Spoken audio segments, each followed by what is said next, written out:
Alien abductions.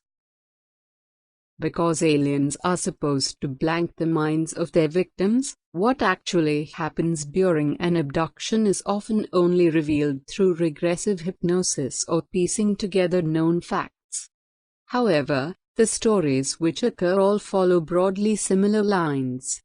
Generally, the abductor feels compelled, or is forced, to go into an alien spacecraft where they encounter the visitors.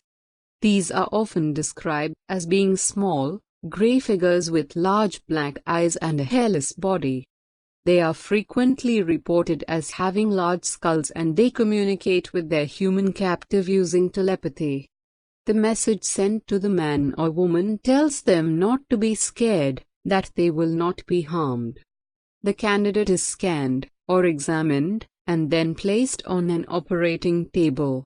This part of the abduction is often a blur, even during the hypnosis, but it seems the aliens perform a series of tests, and a recurring theme is that they do extensive sexual experiments on their subject. The abductee's body is prodded, probed and manipulated. Some even report having tracking devices or other equipment implanted under their skin. The human is returned to wherever they were picked up, often remembering absolutely nothing. Consequently, they are left in a state of perplexion as they realize a number of unaccountable hours have passed. The physical effects are said to be striking. Many people are bruised all over their bodies, and suffer painful headaches the next morning. Abductees often have terrible nosebleeds and bizarre but small puncture wounds at points on their skin. They are also said to pass strange urine the next morning. Female abduction victims are particularly prone to suffering sexual pains. In all cases, an extreme sense of fatigue is felt.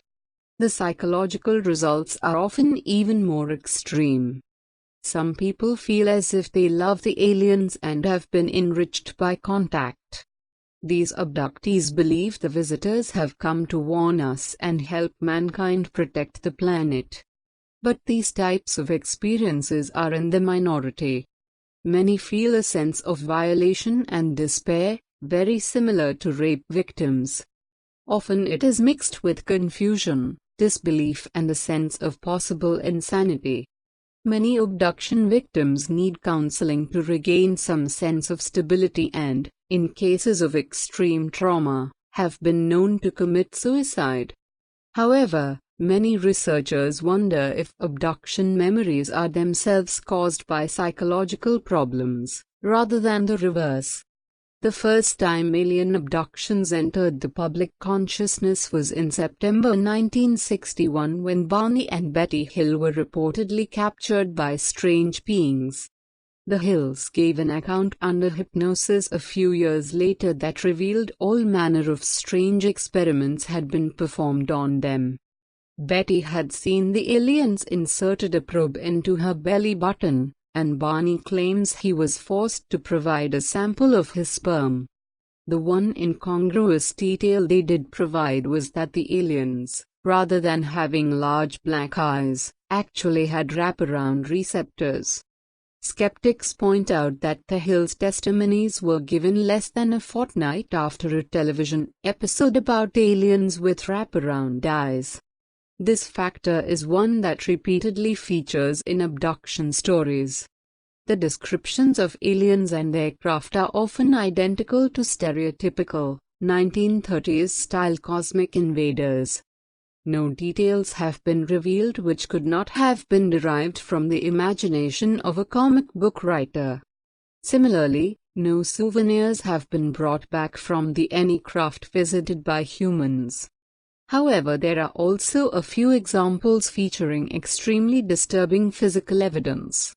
One is where a pregnant woman was abducted by aliens who removed her fetus.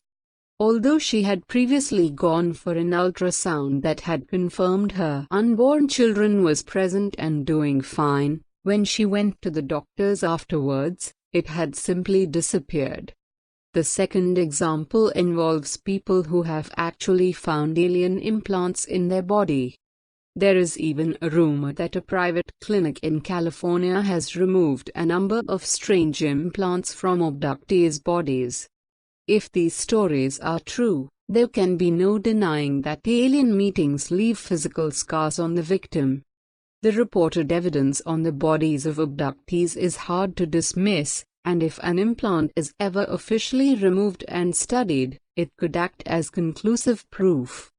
Until then, many scientists are going to be skeptical that this phenomenon is nothing more than the product of imaginations easily prone to fantasy.